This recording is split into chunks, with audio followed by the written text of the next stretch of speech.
दा बयान द शेखुल हदीस हज़रत मौलाना मुफ्ती अब्दुल लतीफ़ साहब रहिमहुल्लाह फ़ाज़िल दारुल देवबंद व सदर मुदर्रिस दारुल सरहद पेशावर।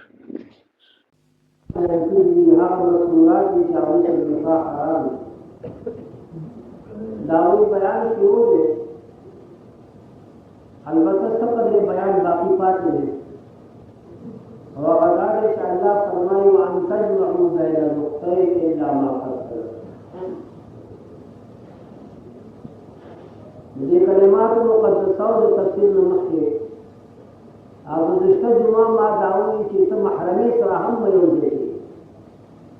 लदे खबरें रुजू को मदा खबर है महरमी सरा खिदमत और जानवाले दा जाए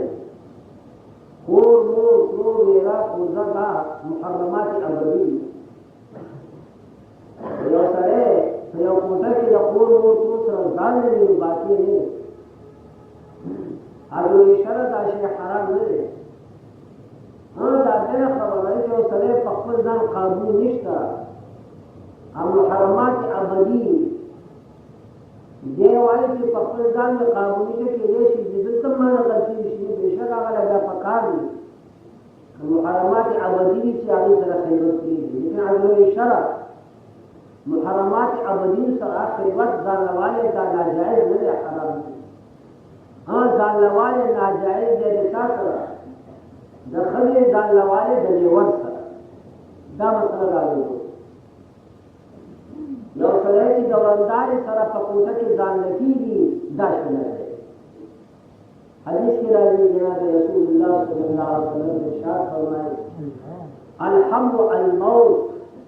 पैगंबर अलैहिस्सलाम फरमाई लेवर से कमरे दा मर दखले दा पार लेवर यानी दखले दा सख्तन रो दा दखले दा पार मर गए दे निहायत खतरनाक शारिहीन अजीज दा गैरा मकसद बयानी यवकुन दा दोनों सलून में पयोकुन चूसी मखलस निष्ठा खुदा के मकसद डाले कि शरीर की द्वंद दा कोशिश पकड़े खजा के लेवर कर जान नहीं पकोटर और लेवर बड़ा कोशिश की दौरदार कर जान नहीं बाकी का रूह मखलूक ही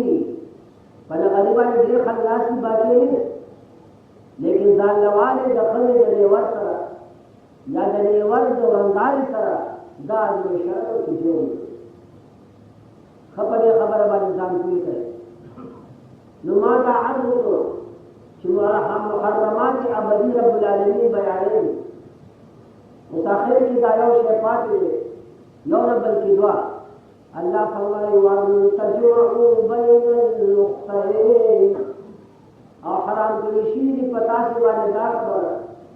निकाह से दो खैर तरमंद जमा हो गई थी निकाह दाशे नाजायज दे हराम दे कि दो खैरी पाक निकाह खुद किरावे द्वार कर निकाह की दो खैर की तरह निकाह आगे शरत हराम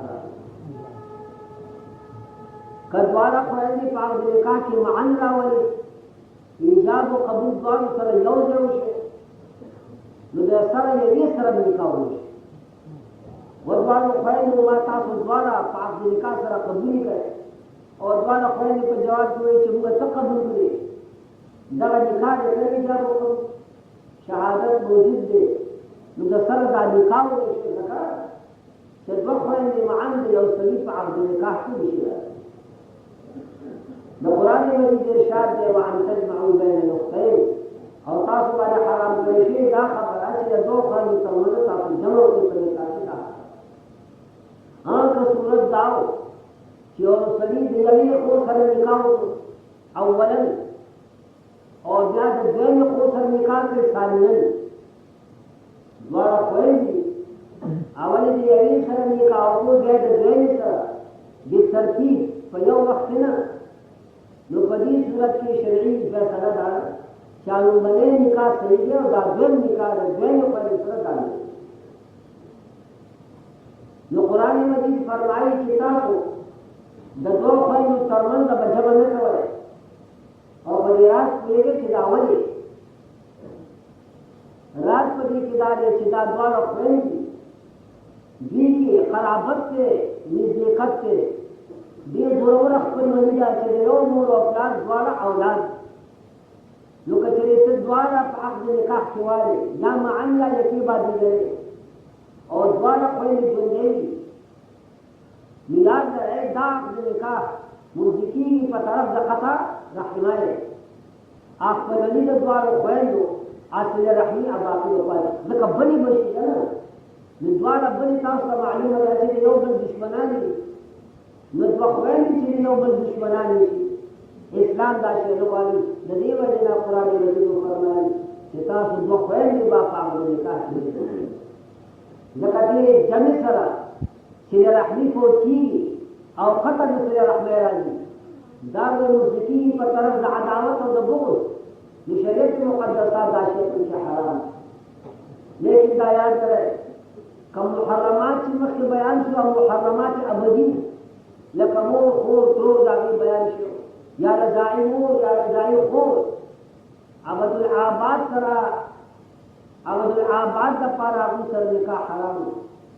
لیکن د دوه خویندو ترمنځ دا جمع چې کومه ده دا حرمت ابدي نه دی یوې خور سره نکاح وکړه که هغه مړه شوله او عدت یې تېر شو که هغه مړه شوله نو بلې سره به چې بیا نکاح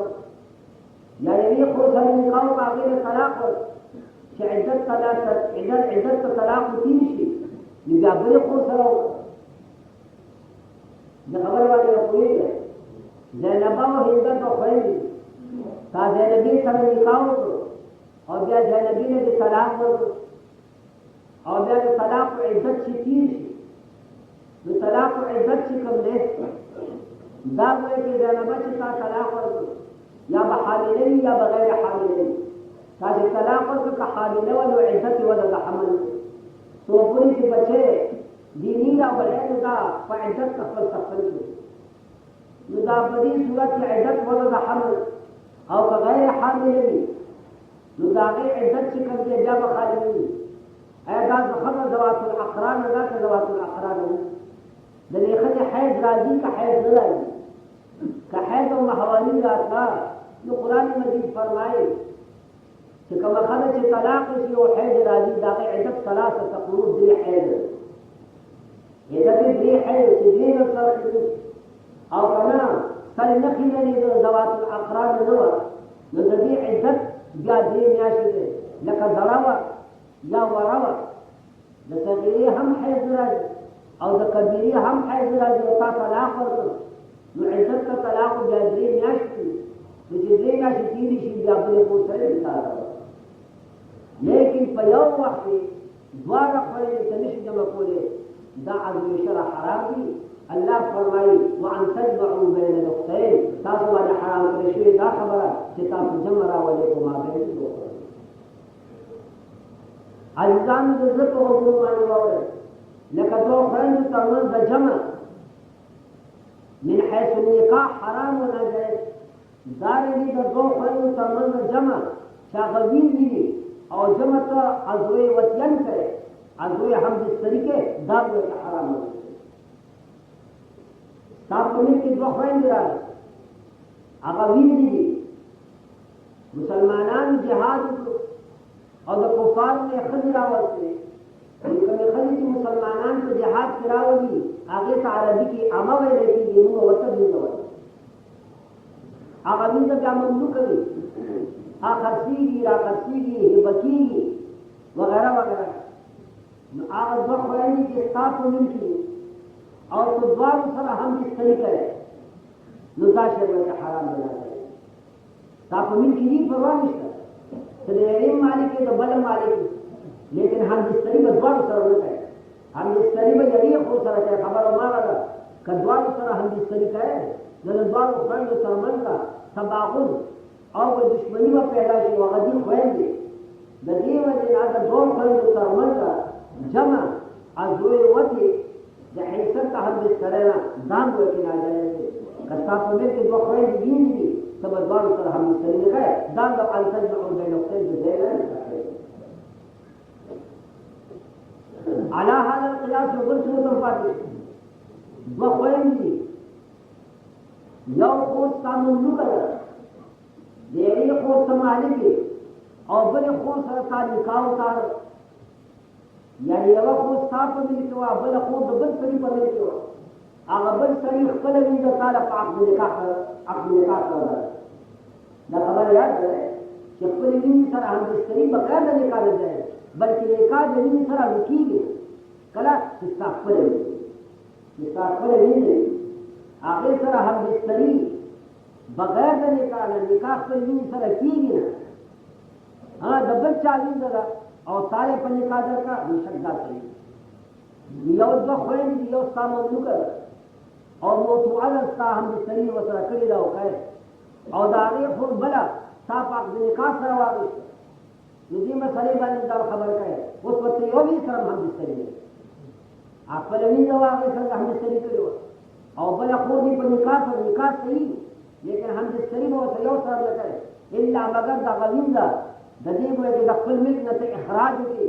هغه وینځه چا ته وبخلي چا باندې خرڅه کړي هغه وینځه ته ازاده کړي بیا یو منصوحه پاتې شي هغې سره به همبستري وکړي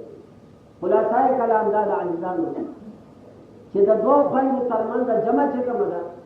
دا عدل شرع حرام ده الا مګر یو مړه شي یا یو له ته طلاق ورکړي عدت یې تېر شي او بل سره بیا نکاح کوي دا به لکه څرنګه د دوو خویندو ترمنځ جمع حرام او ناجایز دا لکه حدیث کې راځي سردار دو عالم جناب رسول الله صلی الله علیه وسلم ارشاد فرمایي چې مسلمانانو تاسو به جمع نه کوئ په مابین د ترور او د وړېرې کې په مابین کې د خالي او د خوځې کې یو مسلمان دوه ښځې په عقد نکاح سره راځي او دوه ښځې خپل مابین کې یوې عمه ده او بلې کې وریره ده دا جمع حرام په خبره پوهېږئ دا دوه ښځې په عقد نکاح سره واغېستې ولې هغه دوه ښځې د هغې خپل مابین کې کوم نسبت دی یوه د بلې عمه ده او دا بله د هغې وریره ده نو داسې دوه ښځې چې یو عمه وي او بلې وریره وي دا دواړه به په عقد نکاح کې نه ده دارنګې دوه ښځې یوه یې خوږه ده او بله یې ترور ده او دا دواړه ته په عقد نکاح سره اخلي نو دا کار به نه کوي خبره هماغه ده که دا دواړه ته په عقد نکاح کې راولي صله رحمي قطع کېږي ګوره ترور او وریره یا ترور او خوږه دا ډېر سره نږدې د انداز نمبر علوي شه خپلولي ده ډېره مضبوطه او ډېره خوږه ترور ته وریره ډېره ګرانې وریرې ته ترور ډېره ګرانې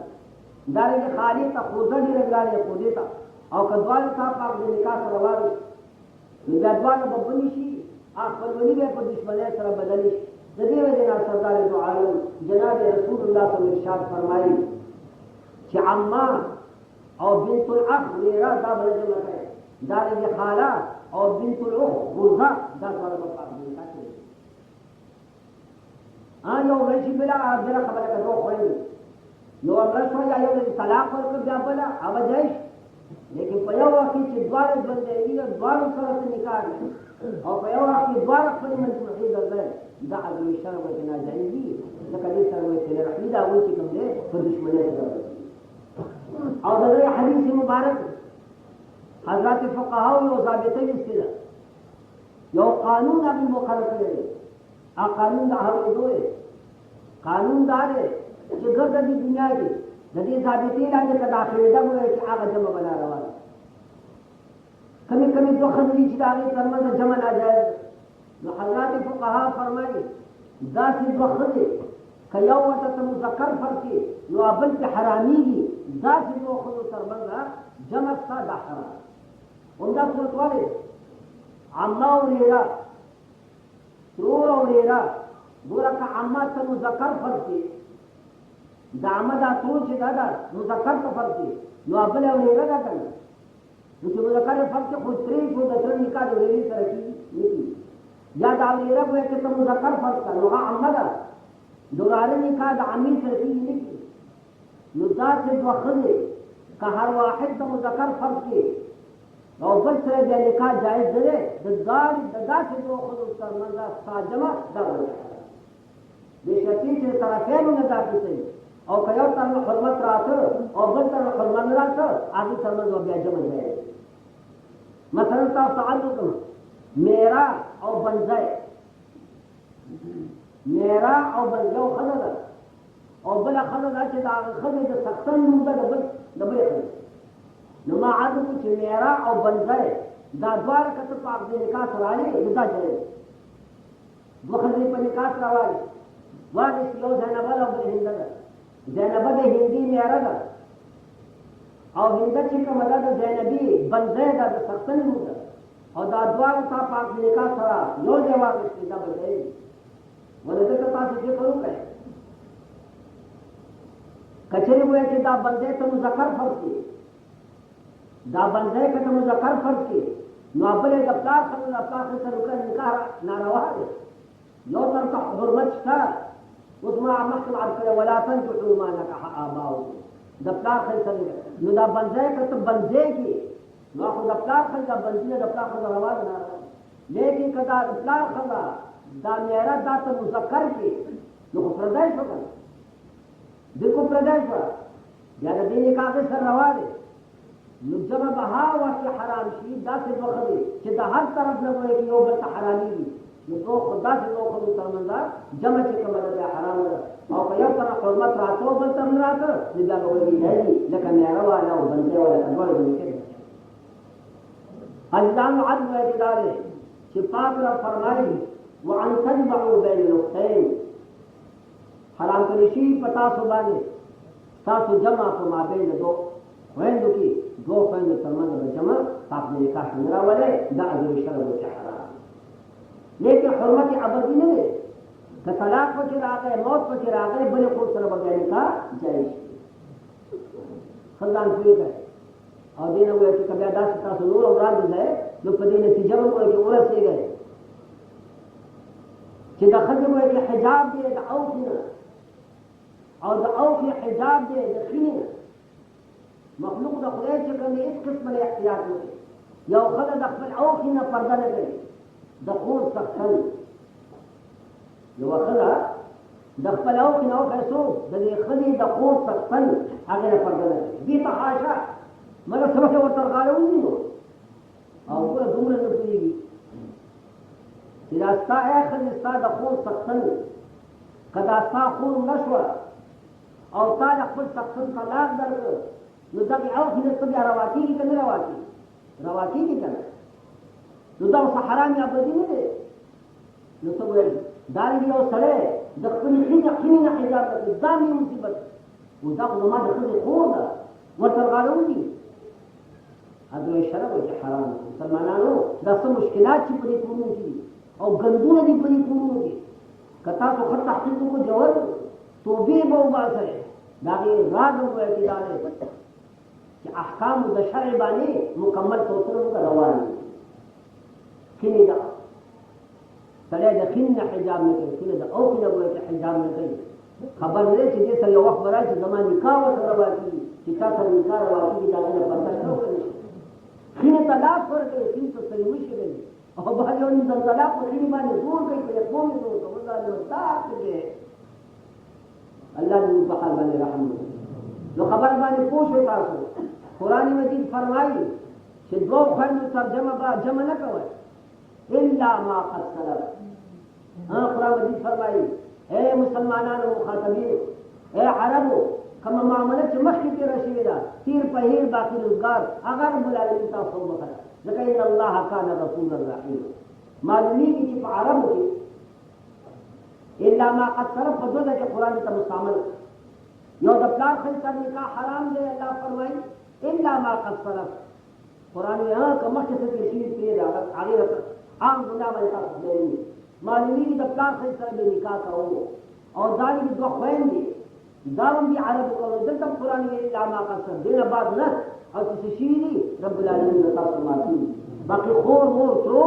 دې ته نکاح عربو د جاهلیت په دور کې هم حرام ده خور سره مور سره ترو سره یا ویرا یا خدا دې سره هیڅ حرام ده بشک بل کو حت العبد جائز نه یا دو خويندې جائز نه نو قرآن مجید دا څه راځي دی الا ما قد سلف چې مخکې څه شي دي هغه تاسو سبا ورپسې یو بل محرمات بیانې والمحصنات من النساء الا ما ملكت ايمانكم قرآن مجید فرمایي او حرام کړی شي په تاسو باندې هغه خدای چې د سختنونو د سختن خاوند دی هغه سره نکاح وکړه نو خلره چې سختن شته سختن مر نه دی سختن ولا طلاق نه ورکړي یا طلاق ورکړي د عزت نه دی او تو سره نکاح کې یا لرا ملوک خلی سره ازوی شرع نکاح حرام دا صورتونه دي الله امان راځي د پیښور سره د ننګرهار څخه او د ننګرهار راغلی وای چې دلته څومره چې زخمي مخلوق دی کنه آداب سره خدای د دین علت کړی دا او دا هغه نه دلته راغلی هغه نه دلته راغلی سخت باندې دی دلته بلکې ورو مخالفه دا نکاح چرته کې تاسو په ننګرهار کې باندې یا پیښور ته ننګرهار ته لاړ او تاسو ته ژوند دی طلاق نه درکړي مرشوي نه دی ننګرهار ته لاړ ته بل سخت دی نو آیا داسې خلک چې سختنی وي هغه سره نکاح کېږي یا دوی شرع حاشا وکړه قطعا وایي چې مسلمانانو دې فکر ساته نو قرآن مجید فرمایي والمحصنات من النساء هغه ښځې چې د هغوی سختنان وي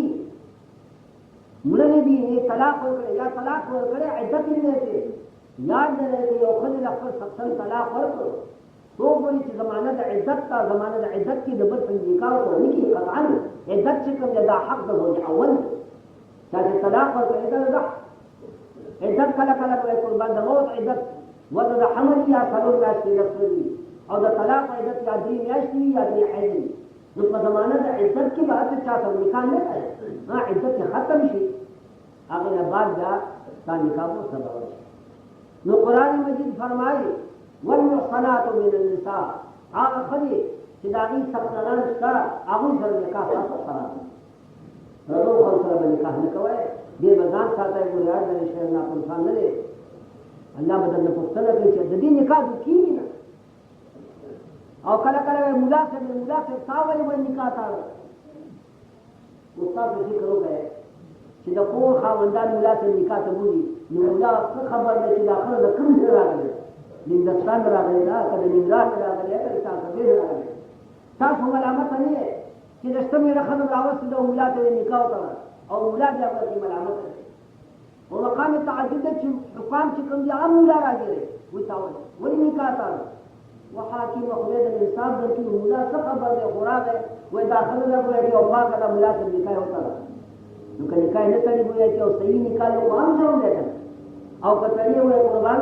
د په خپل جهل سره ملا وایي چې دا وایي معذور دی حاکم یې نه پرېږدي تاسو وایي چې نه پرېږدئ او تاسو ګناهګار نه یې چې شته مېړه ښځه دې راوستې ده او هغې سره نکاح کړې الله دې زموږ په حال باندې رحم دا کیسونه ډېر دي ګوره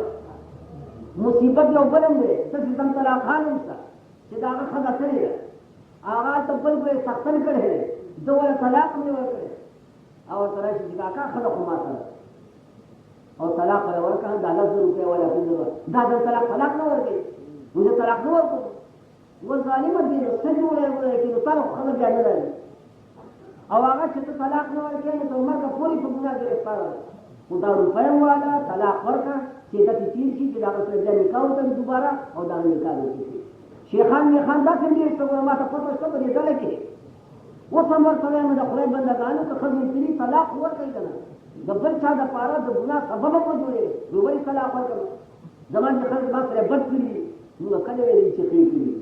چې ستا ښځه او تا نه کړې ده ما خو نه دي ویلې چې ښې ډېر بدې کړي لیکن تا له نه راځي د حرامو زین د هغې شوی د بل سختن او طلاق هم ته نه ورکړې نو هغه دواړه خو ګناه شته دي ټیک د چا پاخه ګناهګاران دي لیکن ته هم په ګناه کې داخل یې که نه چې د هغې د ګناه لپاره څنګه یو معامله نه صفا کړی دا سنتونه ډېر شته الله دې امان راکړي نو ښځه خو په قانون کې ساته ټینګ ده لیکن کلاره لیکن بلا ورپسې طلاق ورکړل چې غاړه خو اخلاص شي اګیا چاته ګناه کوي او دا ګناه ازاله ستا په قبضه کې دی چې طلاق ورکړې ته طلاق نه ورکړې نو ته به عند الله ورته معافي نو قرآن مجید فرمایي چې مړوښې ښځې هغوی سره نکاح ورته حرام دی دا یاد کړئ فرمایي الا ما ملکت ایمانکم دا ټیک ده چې سختن ښځه د سختن والا ښځې هغه سره نکاح حرام دی نه قرآن مجید فرمایي او که داسې ښځې چې هغه مملوکې وي هغه وینځې وي او سختنې په دارالحرب کې موجود او تاسو سره نکاح تړی سره د ستو د خاونده الله فرمایي دا نکاح به وکړه الا ما ملکت ایمانکم دا استثناء نکاح حرام دی د داسې ښځې سره چې سختن لري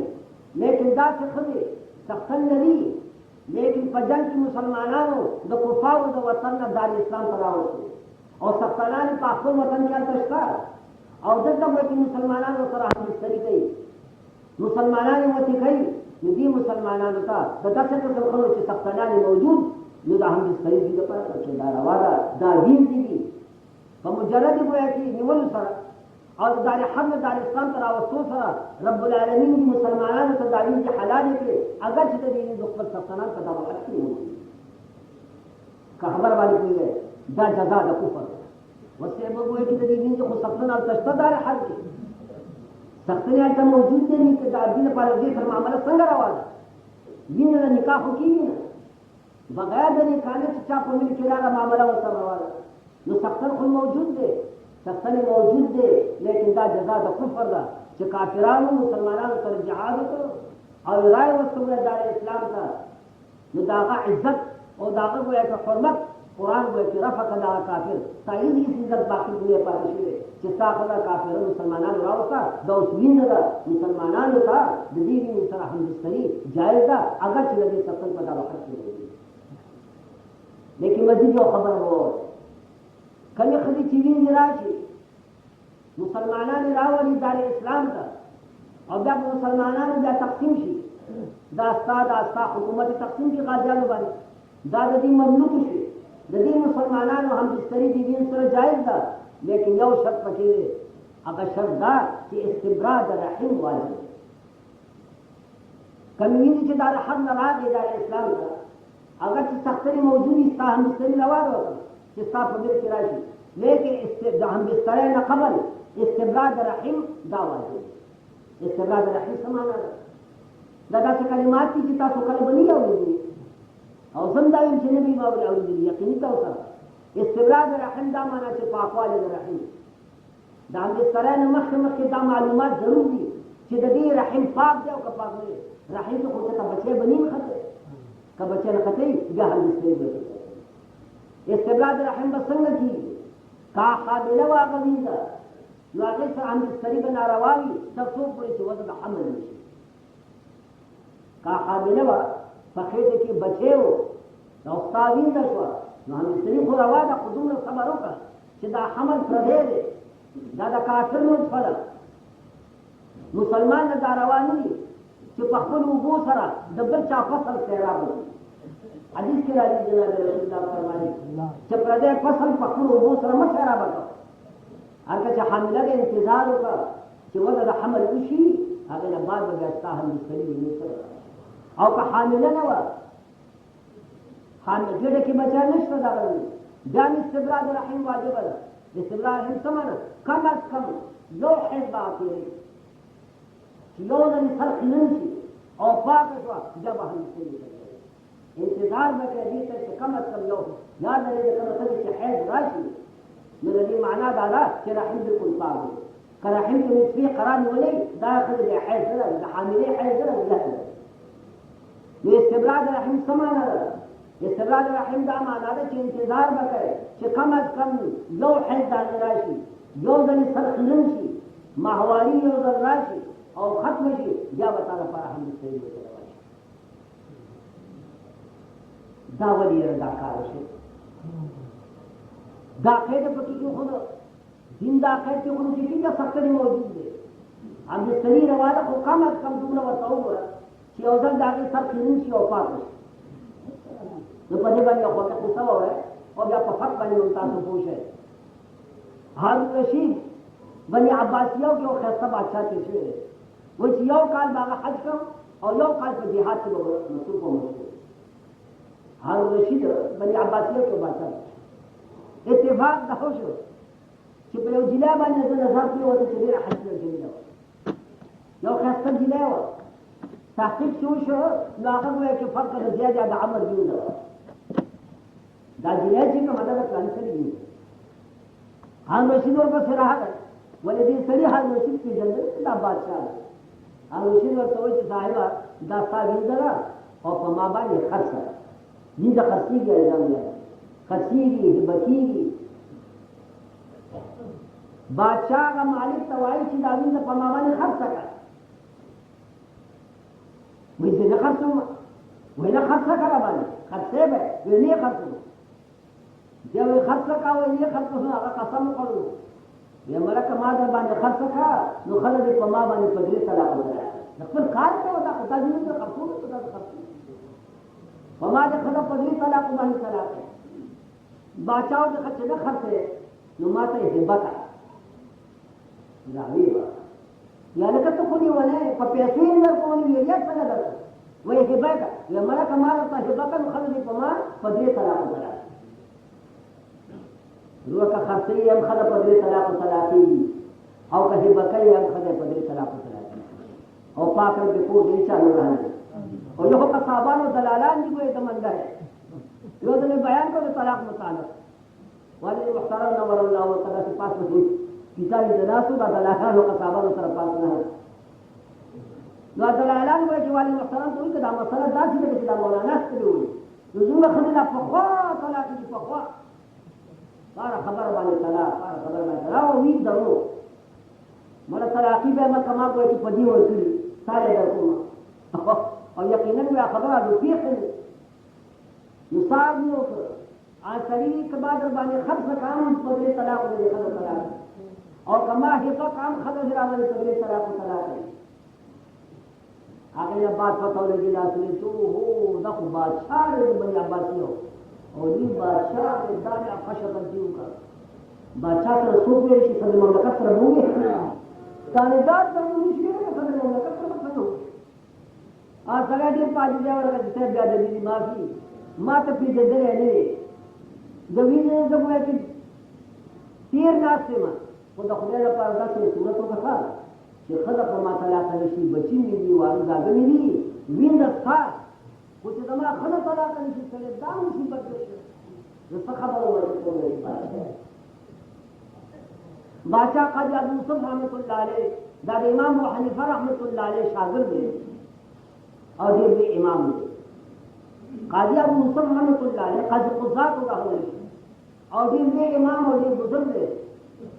یو خبره کوم بل را یادېږي تاسو چې څنګه بزرګ دي دې خلکو دا عقیده چې په مجام کې بزرګ نشته او موږ دا وایو چې په بیان کې بزرګ نشته خو یو بل چې خبره بل چا وایي دا بیان دا عقیده چې په مجام کې بزرګ نشته او موږ دا وایو چې په امي کې بزرګ قاضي ابو یوسف رحمت الله علیه العالم ابراهیم جراح فرمایي چې ناجوړه سره دماغ کو سره چې ورغله نو د کور ته دروازې یو بل دی یو واخو د کور چې ورغله علیه السلام نماز کېناسته ورسره ناجوړ چې کېناسته مله قاضي ابو یوسف رحمت الله علیه ما ته وایي ابراهیم جراح دا اقدام یو عالم ما ته ابراهیم ما لبیک وی دا راته ووایه چې جمرات چې حاجیان صاحبان وي هغه څه چې تاسو ته شیطانه وایي په لسم ورځ باندې یو سړی دی او یو لسم دولسم که دیارلسم پاتې کېږي بیا درې واړه سړي یا درې واړه شیطانان حاجیان په اوبو وکاڼو باندې کړي دا مسله ده که څو حجت لري هغه ته به ښه معلومات دي څو نیت دي الله دې وایي چې وسیله ذریعه د خیر برابره کړي چې داسې او چې پیسې ورسره نه وي نو هغه ډېر بدبخت وي بعض خلکو سره پیسې شته ځینې کې نه کېږي بابا 25,000 روپۍ دې ټوکه خو نه ده 25,000 روپۍ به تېرېږي بیا به حج نه کوي بختور دي هغه کسان چې څوک مزدورۍ ته راشي سعودي ته یا که نه ځکه چې هغه حج ویریا دی او مزدوري پې سرباري ده د میاشتې نه 70,000 روپۍ هم لګي او چې حج مقرر شي 15,000 خو د حج وکړي چې لس کاله پکې تېر کړو لس حجونه یې وکړو واقعي الله رب العالمین سمې مهرباني کړې پاکستانیانو باندې کړې صاحب مې وکړو قاضي ابو یوسف رحمت الله علیه ابراهیم جراح ته وایي چې دا جمرات او سري دا شیطانان چې خلک وړي نو دا چې پیاده وړي دې افضل او که سړی سوري په اوښ باندې یا په اس باندې وي دا ډېر ثواب په کوم صورت کې ډېر زیات دی ثواب په کوم صورت کې ابراهیم وایي چې ما ورته وایي صاحب راکبن افضل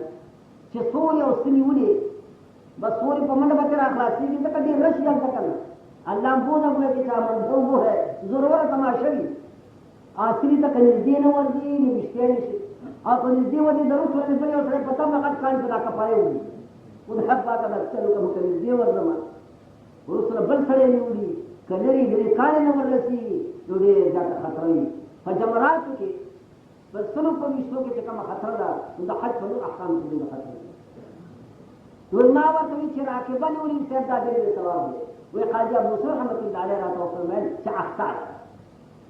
ابراهیم تیر وته مسله دې صحیح بیان دی. یو خطر معاشیت افضل چې پیاده ونی کنه ولاړ چې سور نی دا افضل. نو قاضي ابوسر رحمت الله علیه چې اخطار تیر حیران پاتې شوم خدا راکبن هم تیر وته معاشیت وته مسله څنګه ده. ویما ته سم مسله خپل بیان کړو وایي نه کوي ما خدای صورت وي. قاضي ابو يوسف رحمه الله عليه فرمایا كل رمي بعده رمي فهو ماشي الافضل وكل رمي ليس بعده رمي فهو راكب. هر رمي چې داغه نه بعد بل رمي لکه لومبنی سره او دویم سره لومبنی پسې دویم پسې بیا دریم نو هغه چې پیاده دا ډېر افضل او هر وایي چې رمي چې هغه پسې بل نه لکه هغه دریم جمله عقبه هغه پسې بل هغه راکب افضل. وی ولې ځکه چې سردار دو عالم جناب رسول الله دغه څه کوي قالو مدور دوی چې وایي ماشین او په دې ځای کې سورو 20 سره وسیله ما څه ډېر مهرباني وکړه صحیح ده. ابراهیم فرمایي چې زه راووتم چې جانو چې سر ما الله دې جوړ خو چې دیو بیا راغم په کور کې چې شي د قاضي ابو رحمت الله علیه عیال دې چې قاضي ابو یوسف قد مات قاضي ابو رحمت الله وفات. علماء دي چې انداز کوي د قاضي ابو بکر رحمۃ اللہ علیہ یو تر قاضي قضات او بل تر الله خوف یا د الله مهرباني په دې انداز چې د ځل قدم په وخت هغه مسله وو چې چیرته چې د شیطان د دفع لپاره وایي کا عمل د جمرات مشروعیت چې راغلي د شیطان د دفع لپاره راغلي. ابو یزید څخه چې ابراهیم علیه السلام هغه مسله د قدم کې تیر کا چې چیرته چې د شیطان نه په خلاص شي دغه بزرګي د قربان ځکه موږ دا وایو چې بزرګي نو مراد چې نه چې بزرګي نه نو قاضي ابو رحمت الله علیه بزرګ مو او عالم مو رب العالمین په علم خپل کړ.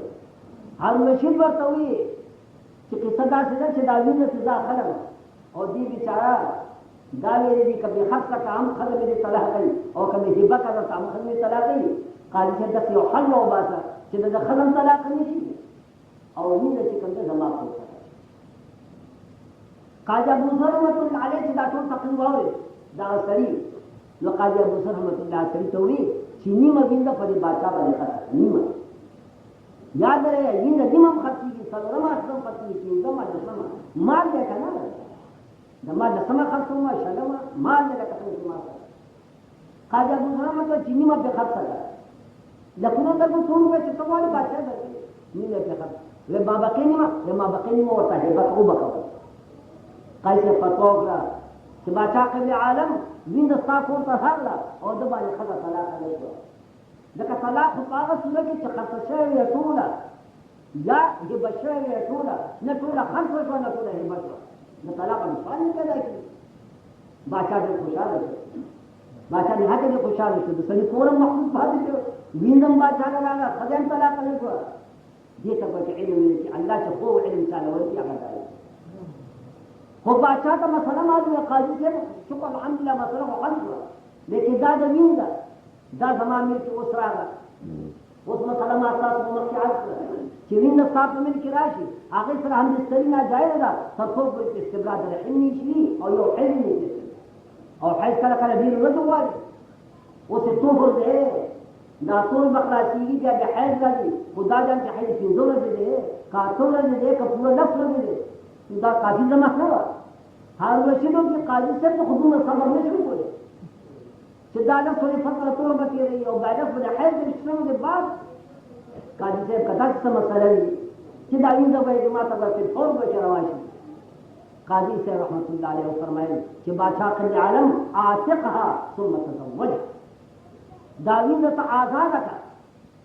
دا الله په نوم باندې دا وینځه ته آزاده کړه چې اصیله شي او حره شي او چې اصله شي نو بیا ثم تزوجها او بیا ورسره نکاح باچا ما سړي دا ویني ما ته آزاده او قاضي ته چې نکاح وکړه او چې نکاح وکړه پیدا باچا سم نشي روان ته پراس پوه شو اصلي د پاره هم دې اصلي د پاره استبراد رحم نشته عسيلة خلت وديجي هاي كانت جواد شوى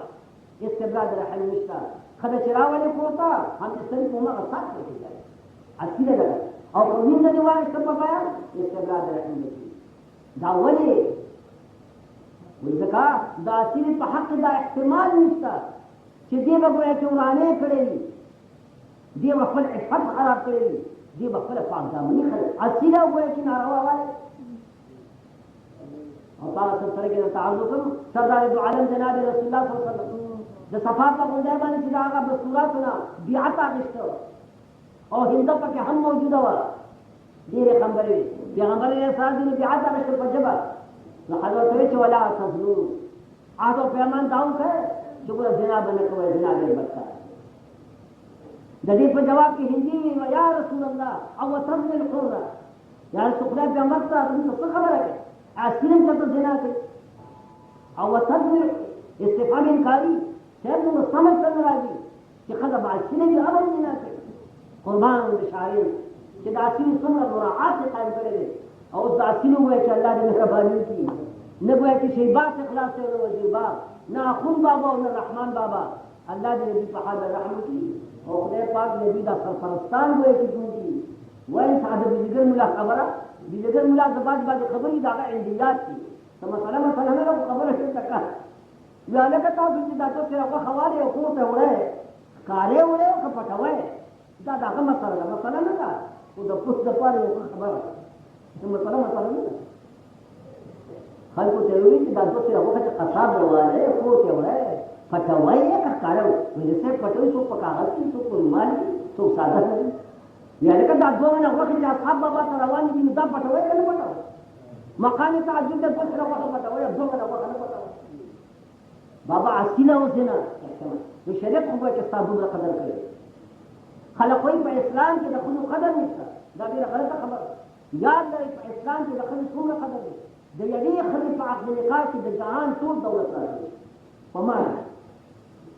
د اسلام کې د خلکو عزت څومره دی د یوې ښځې په عقد نکاح کې د هغې په مهر کې د جهان ټول دولت راځي د ښځې مهر من جانب الاکثر وایي چې تشمار نشته اقل درجه 10 روپۍ دي او زیات چې هر څومره دی یوې ښځې اوس انداز لګوه چې د ښځې څومره وایي قدر د ښځې دا قدر دی چې اسلام دا وایي ښځې تعصیله ساو زنا ساو بدکاري احتمال وایي کې نشته وهم او ګمان نه نشي کېدی چې ته بېلالې کړې نو خپل قدر وپېژنه هسې د خدای دې نه کړي چې اسلام په دې څه دومره عزتمند دی او تا خپل عزت وایي چې خراب کړی خپل عفت یې خراب کړی یا ستا مشرانو په تا باندې څه کمي ساتلی دا ډېره بده خبره ده نو قرآن مجید فرمایي والمحصنات من النساء هغه ملوکې ښځې هغې نکاح حرام الا ما ملکت ایمانکم مګر هغه ښځې چې ستاسو په ملک کې راشي او وینځي هغې سره همسري جایز ده اگر چې په دارالحرب کې سختۍ موجود وي البته دونه ده چې استبراد رحم به کول غواړي یو حیض که چېرې حامله نه وي یا وضع د حمل که چېرې حامله وي واخر دعوانا الحمد لله رب العالمين والعاقبة للمتقين والصلاة والسلام على سيدنا ومولانا محمد وعلى آله وأصحابه أجمعين اللهم احفظنا يا غياث من جميع البلاء والوباء والقحط والطاعون والامراض اللهم حسن مرادنا ومقصودنا اللهم اوصلنا الى جميع مقاصدنا وتب علينا انك انت التواب الرحيم اللهم اعز الاسلام والمسلمين اللهم اعز الاسلام والمسلمين اللهم اهلك الكفرة اعداء